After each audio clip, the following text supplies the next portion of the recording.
I'm saying this and that it is not a top of the page headline story across the country, but the US Army just swore in 4 tech executives as lieutenant colonels. The CTO of Palantir, Peter Thiel's company, the CTO of Meta, Mark Zuckerberg's company, and OpenAI's chief product officer and former chief research officer, the company belonging to Sam Altman. These 4 men are all now 1 rank away from a general, second in command for field grade officers. There are 16 ranks lower than a lieutenant colonel, and these 4 untrained civilians just leapfrogged over soldiers who have dedicated their entire career and lives to the US military.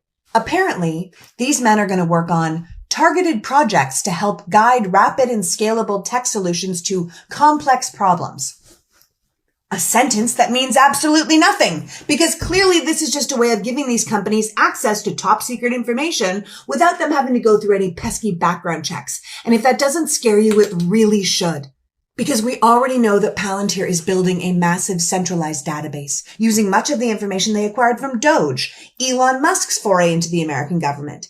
These billionaire tech bros are compiling lists of our most sensitive information, our tax records, medical data, bank accounts, social security information, immigration status. This administration is allowing them to build the infrastructure for techno-feudalism, authoritarianism in the form of data and surveillance. It is a horrifying and blatant conflict of interest that harms the safety and security of all Americans. There should not be this much overlap between private tech and the US government, certainly not between private tech and the US military.